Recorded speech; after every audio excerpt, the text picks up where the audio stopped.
बंगाल में नवद्वीप नाम का एक छोटा सा नगर है।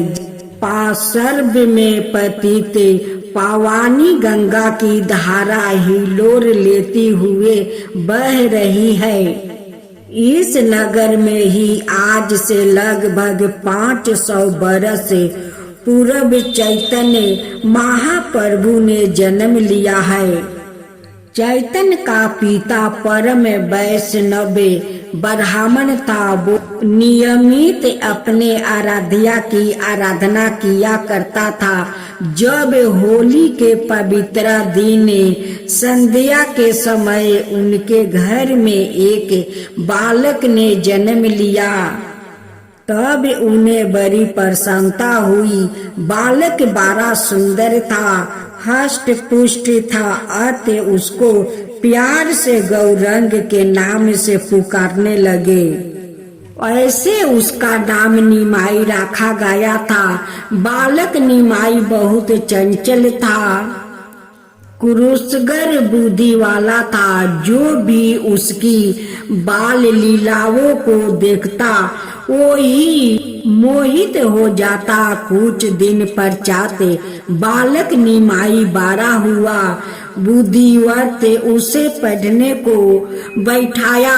निमाई स्वभाव का चंचल था, अतः उसका मन पढ़ने में नहीं लगा। वो अपना अधिक समय साथियों के साथ खेले में बिता दिया करता था।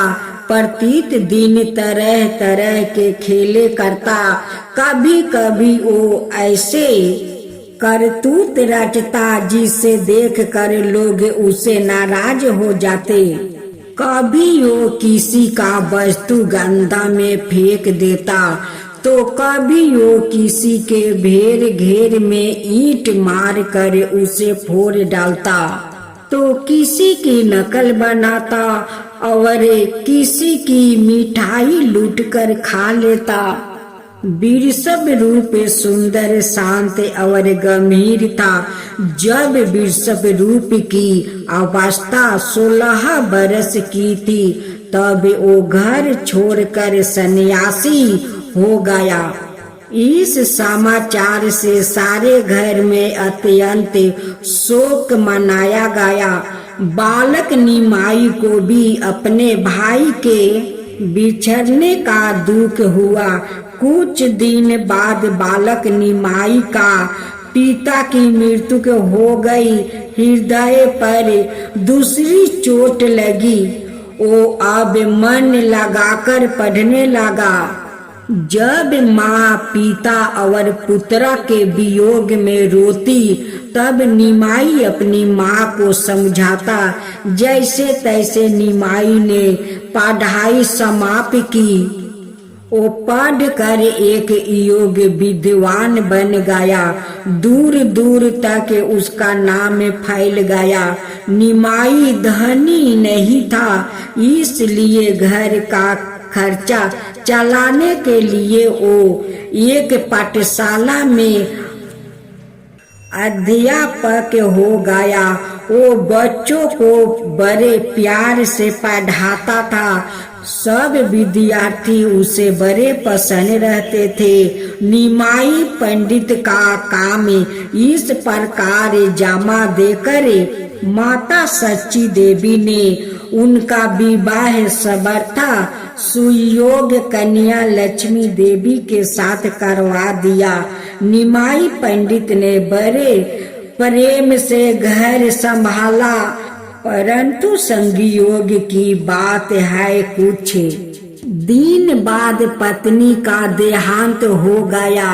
निमाई पंडित के हृदय पर बड़ी चोट लगी। वो तिल मिला गया। माता ने कुछ दिन बाद राज पंडित की बेटी विष्णु प्रिया से उनका दूसरा विवाह कर दिया। अब उनके हृदय में धीरे धीरे वैराग्य उत्पन्न हुआ और यह वैराग्य इतना बढ़ा कि एक दिन वो चुपके से घर छोड़कर सन्यासी हो गया। महात्मा ईश्वरपुरी से उन्होंने मंत्र लिया। अब उनका नाम चैतन्य पड़ गया। चैतन्य दिन रात भगवान के भजन में मस्त रहने लगे। उठते बैठते सोते जागते सदा उनके मुख से हरे राम राम राम हरे हरे कृष्णा हरे कृष्णा कृष्णा कृष्णा हरे हरे हरे का मंत्र ही निकाला करता। वो भगवान का कीर्तन करते करते नाचने लगता। उन्हें अपना तन बदन का कुछ होश नहीं रहता था। आंखों से प्रेम के आंसू झरने लगते। वो अनेक गांव नगरों में होते हुए जगन्नाथ धाम की ओर चल पड़े। चैतन्य सब में एक भाव रखते थे। गरीब अमीर नीच ऊंच सुंदर कुरूप सब उन्हें सब से प्यार करते। वो जिधर होकर निकल जाते थे उधर ही कीर्तन की मंत्र मधुरी में बंधे नार नारी बालक बालिका पशु पंछी सब झूमने लगते थे। एक दिन अपने प्रभु का भजन करते हुए चैतन्य इस संसार से विदा हो गया। उनका शरीर तो इस संसार में नहीं रहा, परंतु उनका संदेश आज भी भारत के करोड़ों मनुष्यों को हृदय में जीवित है। वो तो सच्चे भगवत थे और है। वो तो सभी संसार का कण कण में बसे हुए है। जब जब संसार में पाप बढ़ता है और धर्मी की हानि होती है तब तब सबर शक्तिमान भगवान हरि का अवतार होता है। वो अवतार लेकर धर्मी की स्थापना करते हैं, साधुओं को निर्भय करते हैं, दुष्टों का विनाश करते हैं और अपने भक्तों को सुख देते हैं।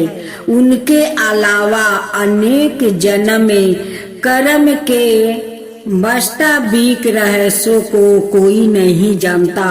उनकी माया का खेल ही जीवन का जन्म, जीवन और मृत्यु का कारण है। जब असुर राजाओं का भेष धारण करके पृथ्वी को रोदाने लगे तब पृथ्वी का भार उतरने के लिए द्वापर भगवान श्री कृष्णा ने मथुरा में अवतार लिया। उन्होंने ऐसी ऐसी लीलाएं की जिनके बरने में बड़े बड़े देवता और ऋषि मुनि भी असमर्थ है। भगवान श्री कृष्णा ने पृथ्वी का भार उतारने के साथ अपने पवित्र यश का विस्तार किया, जिसका गान और वर्ण करने से दुख शोक और अज्ञान सब नष्ट हो जाते हैं। उन्होंने अपनी प्रेम भरी मुस्कान और मधुर चितवन से मनुष्य लोग को आनंद से सराबोर कर दिया।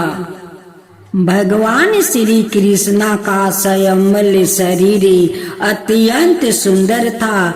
उनके मुख कमल की शोभा तो निराली ही थी।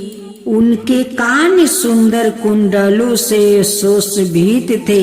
उनकी एक एक मुस्कान पर सभी नार नारियों निछावर हो जाते थे। लीला पुरुष भगवान श्री कृष्णा अवतार तो लिया वासुदेव के घर, परंतु नंद बाबा और ग्वाला लोग को अपनी बाल लीला का सुख देखने के लिए वहां से नंद के घर चले आए। उनकी बाल लीला और सुंदर चित बन से गोप गोपिका धन हो गए। बचपन से ही प्रभु श्री कृष्णा ने लीला मात्रा से कंस द्वारे भेजे गए राक्षसों का वध करना शुरू कर दिया। छठी के दिन ही उनके वध के लिए आई थी, लेकिन पूतना का उन्होंने देखते ही देखते संहार कर दिया। तिरिनावर्त केसी, अरिष्टासुर, बाकासुर, बल्बासुर, धेनुकासुर जैसे बलवान राक्षस श्री कृष्णा का द्वारे यम लोक सिधार गए। उन्होंने कलिया नाग को नाथ कर उसके सहस्त्र फानों पर नृत्य किया और यमुना के पवित्र जल को कलिया नाग के विष से मुक्त करवा दिया। गोवर्धन धारण कर श्री कृष्णा ने इंद्र के गर्भ को चूर चूर कर डाला। ब्रज की गोपिकाओं को उन्होंने रस नृत्य का द्वार अनंतित किया। भगवान श्री कृष्णा गोकुल में अपनी लीला का प्रयोजन पूरा कर मथुरा लौट आया। उन्होंने कंस और उसके क्रूर सहयोगियों का संहार कर अपने माता पिता का कारागार से उद्धार किया। उग्रसेन को पूर्ण राजा बनाया। कंस के संबंधी बड़े बड़े असुर राजाओं का सेना सहित संहार किया। भगवान श्री कृष्णा ने जब जरासंध की 23 अक्षोहिणी सेना पर सहज ही विजय प्राप्ति कर लिया, उस समय बड़े बड़े देवताओं ने उन पर आनंद बन के फूलों की वर्षा के साथ उनके इस महान कार्य की भूरी भूरी प्रशंसा की। उन्होंने अपनी योग माया के द्वारे सोते हुए अपने संबंधियों और पूर्ववासियों को द्वारका पहुंचा दिया। कालिया बन के सामने से भाग कर अपना रण छोड़ नाम सार्थक किया। मुचुकंद के द्वारे क्षण मात्रा में कालिया बन को भस्म कर दिया और उन्होंने अपना दर्शन देकर कृतार्थ किया। द्वारका में रहकर उन्होंने अपना विवाह किया और हजारों पुत्र उत्पन्न किया। गर्भ और पांडव के परस्पर कलह में उन्होंने पृथ्वी का बहुत सा भार हल्का कर दिया और संसार में अर्जुन के विजय का डंका बजवा दिया। उद्धार को आत्मा ज्ञान का उद्देश्य करने के बाद उन्होंने सहज भाव से अत्याचारी बने। योदु वंश का भी संहार करवा दिया। इसके बाद वो महायोगी भगवान श्री कृष्णा अपने परम धाम पधारे। अब दूसरा अध्याय। कंस को मगध नरेश, जरासंध और अनेक बलशाली राजाओं का सहयोग प्राप्त था। उनकी मदद से वो यादुवंशियों का नाश करने लगा। यादुवंशी कंस के अत्याचार से भयभीत होकर दूसरे देशों में जाकर बसने लगे। उसने एक एक करके देवकी के 6 पुत्रों की हत्या कर दिया।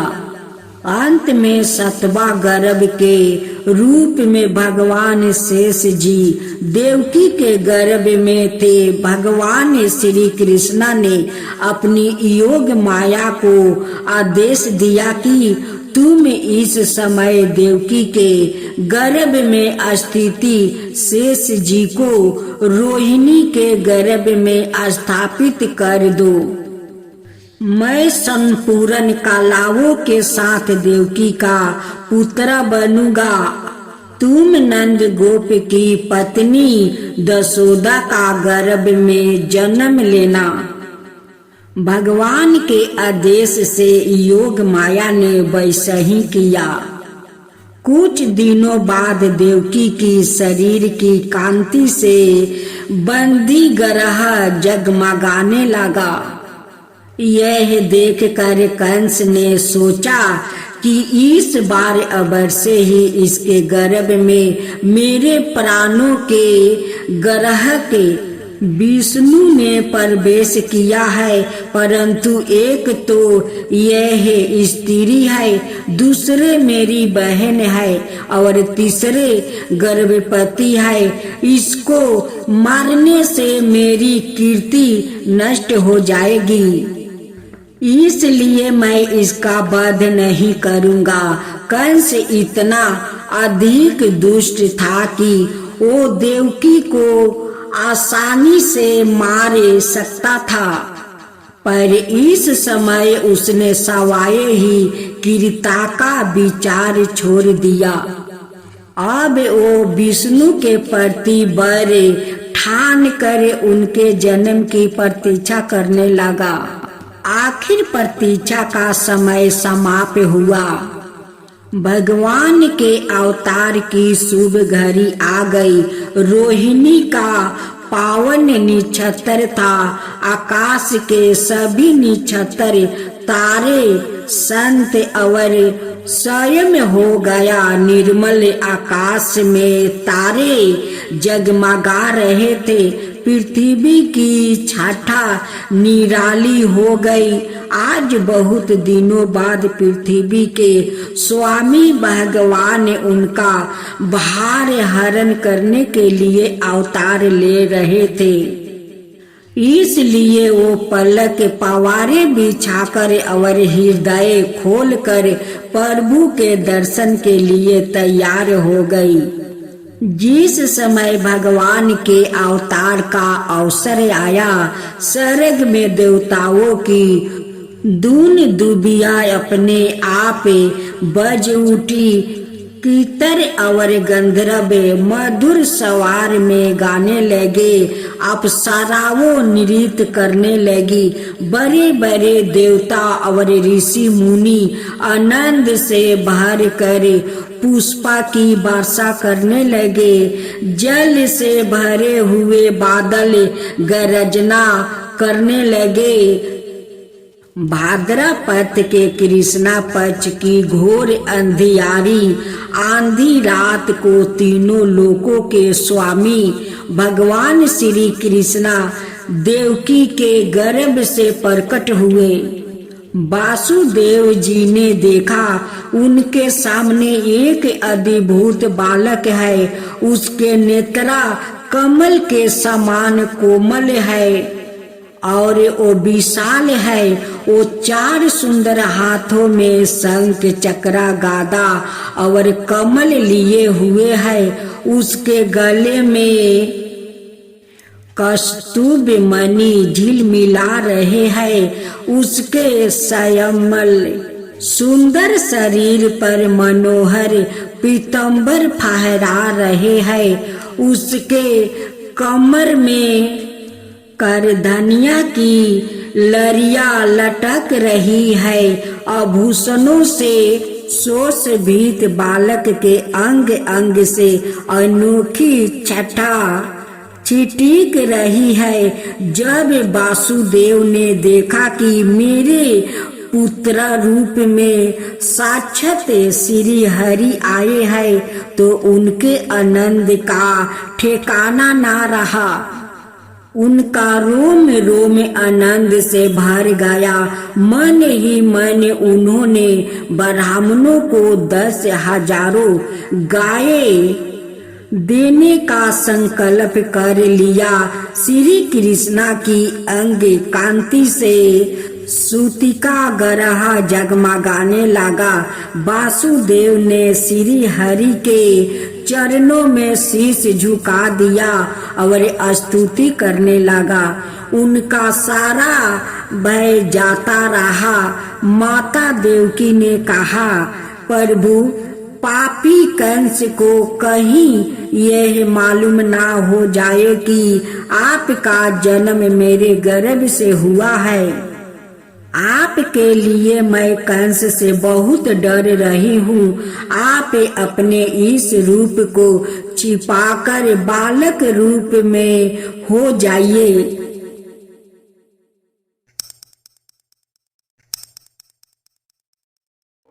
एक समय की बात है, मैं सिविनिया तीर्थ में सैनिकादि 88,000 ऋषियों सूत जी से पूछे, हे प्रभु, इस कलियुग में वेद बिना रहित मनुष्यों को प्रभु भक्ति किस प्रकार मिल सकती है और उनका उद्धार कैसे होगा? हे मुनि श्रेष्ठ, कोई ऐसा तप बताइए जिससे थोड़ा समय में ही पुण्य मिले और मन बछूत फल भी मिल जाए। इस प्रकार की गाथा सुनने की हम इच्छा रखते हैं। सवर शास्त्रों के गाथा सूत जी बोले, हे विष्णु, मैं पूज्या आप सभी ने प्राणियों के हित की बात पूछी है, इसलिए मैं एक ऐसा श्रेष्ठ व्रत को आप लोगों को बताऊंगा जिससे नारद जी ने लक्ष्मी नारायण जी से पूछा था। लक्ष्मीपति ने मनिष्ठ नारद जी से कहा, आप सब इसे ध्यान से सुनिए। एक समय की बात है, योगी राज नारद जी दूसरे के हित की इच्छा लिए अनेकों लोक में घूमते हुए मृत्यु लोक में आ पहुँचे। यहाँ उन्होंने अनेक योनियों में जन्मों में प्राय सभी मनुष्यों को अपने कर्मों द्वारा अनेकों दुखों से पीड़ित देखा। उनका दुख देखे नारद जी सोचने लगे कि कैसा यत्न किया जाए जिसके करने से निश्चित रूप से मानव को दुखों का अंत हो जाए। इसी विचार पर मनन करते हुए वो विष्णु लोक में गया। वहाँ वो देवों के ईश्वर नारायण की स्तुति करने लगे, जिसके हाथों में शंख चक्र गदा और प्रद्युम्न थे, गले में वरमाला पहने हुए थे। स्तुति करते हुए नारद जी बोले, हे भगवान, आप अत्यंत शक्ति से संपन्न है। मन और वाणी भी आपको नहीं पा सकती है। आपका आदि मध्यम और अंत नहीं है। निर्गुण स्वरूप सृष्टि के कारण भक्तों के दुख को दूर करने वाले हैं। आपको मेरा नमस्कार है। नारद जी की स्तुति सुन विष्णु भगवान बोले, हे मुनि श्रेष्ठ, आपके मन में क्या बात है? आप किसी काम के लिए पधारे हैं, उसे निसंकोच होकर कहे। इस पर नारद मुनि बोले कि मृत्युक लोक में अनेक योनियों में जन्मे मनुष्य अपने कर्मों के द्वारा अनेकों दुख से दुखी हो रहे हैं। हे नाथ, आप मुझ पर दया रखते हैं तो बताइए कि वो मनुष्य थोड़े प्रयास से ही अपने दुखों से कैसे छुटकारा पा सकते हैं? श्री हरि बोले, हे नारद, मनुष्यों की भलाई के लिए तुमने बहुत अच्छी बात पूछी है, जिसके करने से मनुष्य मोह से छूट जाता है वो बात मैं कहता हूँ उससे सुनो। स्वर्ग लोक वो मृत्युक लोक दोनों में एक दुर्लभ है, उत्तम व्रत है जो पुण्य देने वाला है। आज प्रेम बस होकर मैं उसे तुमसे कहता हूँ, श्री सत्यनारायण भगवान का यह व्रत अच्छी तरह है बुद्धि पूर्वक करके मनुष्य तुरंत ही यहाँ सुख भोग कर मरने पर मोक्ष का प्राप्ति होती है। श्री हरि के वचन सुन नारद जी बोले कि उस व्रत का फल क्या है और उसका विधान क्या है, यह व्रत किसने किया था, इस व्रत को किसी दिन करना चाहिए, सभी कुछ विस्तार से बताइए। नारद की बात सुनकर श्री हरि बोले, दुख शोक को दूर करने वाला यह सभी स्थानों पर विजय दिलाने वाला है।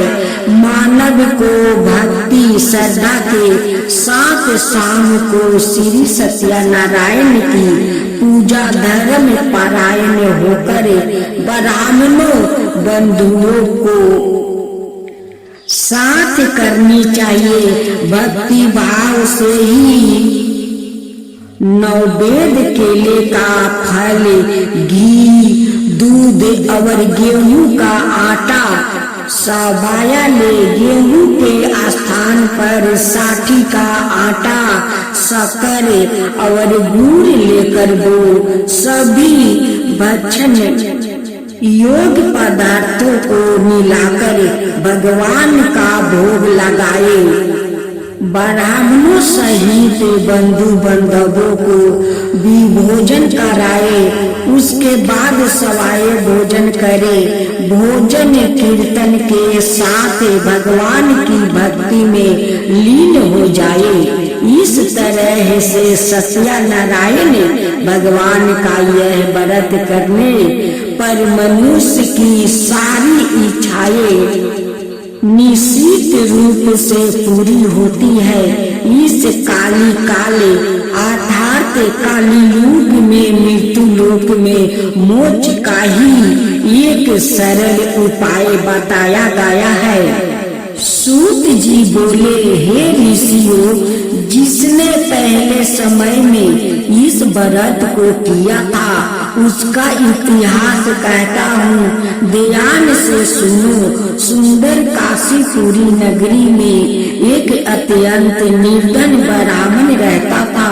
भूख प्यास से परेशान वो धरती पर घूमता रहता था। ब्राह्मणों से प्रेम करने वाले भगवान ने एक दिन ब्राह्मण का भेष धारण कर उसके पास जाकर पूछा, हे बीरबल, नित दुखी होकर तुम पृथ्वी पर क्यों घूमते हो? दीन ब्राह्मण बोला, मैं निर्धन ब्राह्मण हूँ, भिक्षा के लिए धरती पर घूमता हूँ।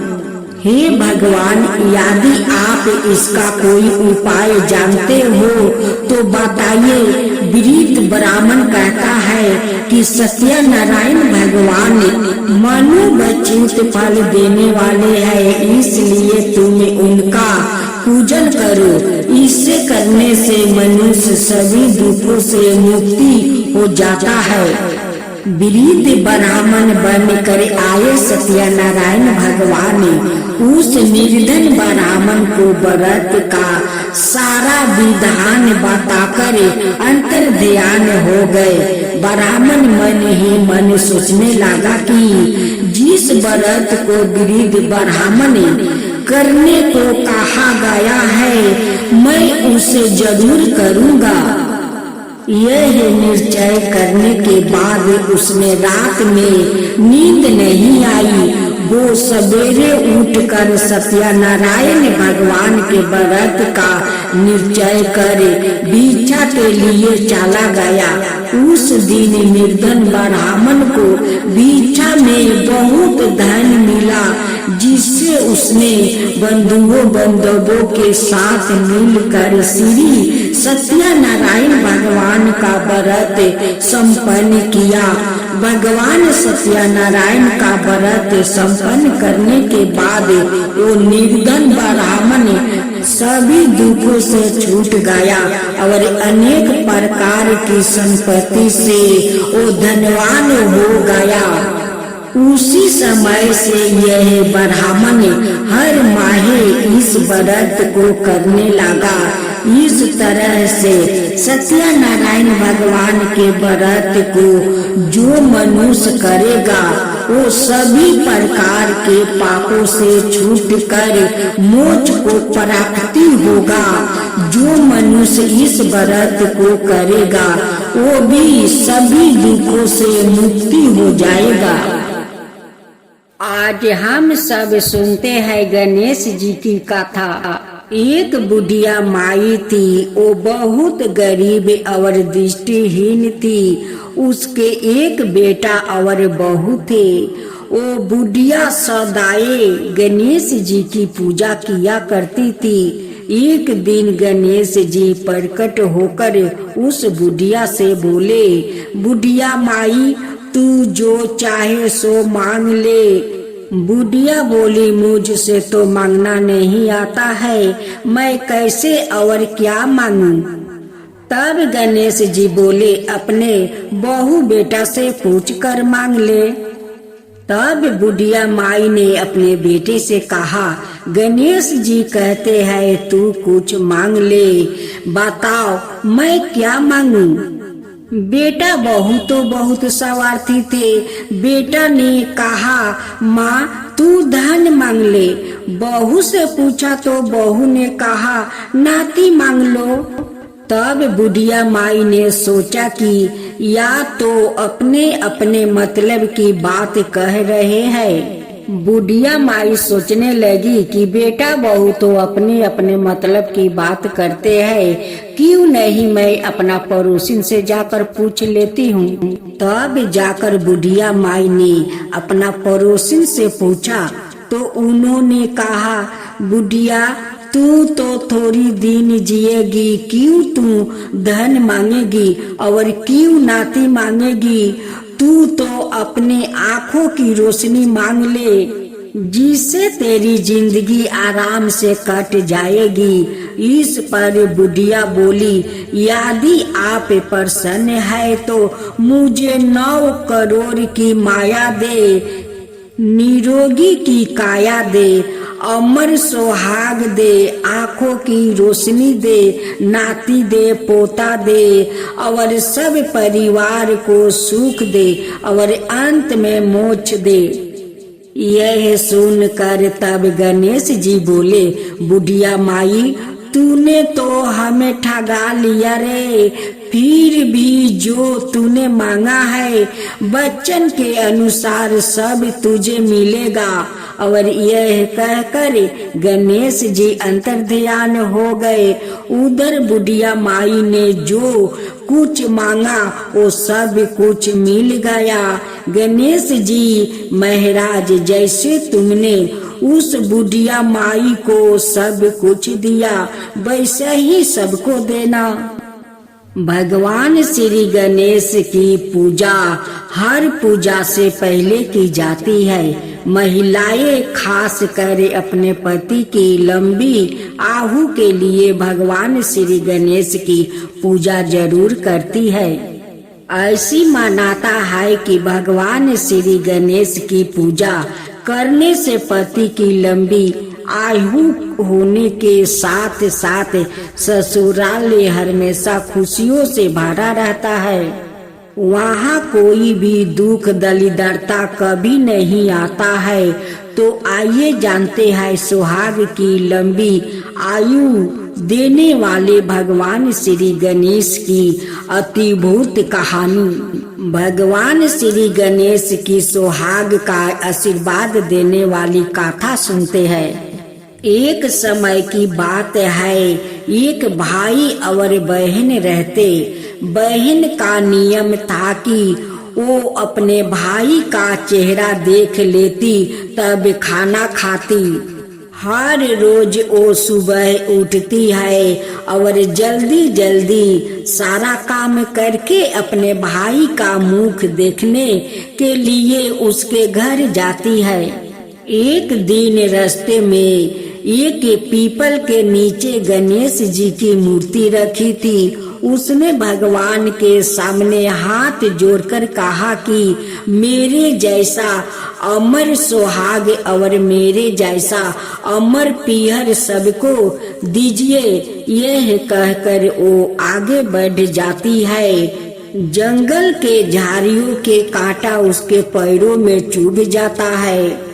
एक दिन भाई के घर पहुंची और भाई का मुख देखकर बैठ गई तो भाभी ने पूछा, पैरों में क्या हो गया है? यह सुनकर उसने भाभी को जवाब दिया कि रास्ते में जंगल के झाड़ियों के गिरे हुए कांटे पाँव में चुभ गया है। जब वो वापस अपने घर आ जाए तब भाभीयों ने अपने पति से कहा कि रास्ते को साफ करवा दो, आपकी बहन के पाँव में बहुत सारे कांटा चुभ गया है। भाई ने तब कुल्हाड़ी लेकर सारी झड़ियों को काट कर रास्ता साफ कर दिया, जिससे गणेश जी का स्थान भी वहाँ से हट गया। ये देखकर भगवान गुस्सा हो गए और उसके भाई के प्राण हर लिया। लोग जब अंतिम में संस्कार के लिए जब भाई को ले जा रहे थे तब उसकी भाभी रोते हुए लोगों से कही, थोड़ी देर रुक जाओ, उसकी बहन आने वाली है। वो अपने भाई का मुंह देखे बिना नहीं रह सकती है, उसका यही नियम है। तब लोगों ने कहा, आज तो देख लेगी पर कल कैसे देखेगी? रोज दिन की तरह बहन अपने भाई का मुंह देखने के लिए जंगल में निकली। तब जंगल में उसने देखा कि सारा रास्ता साफ किया हुआ है।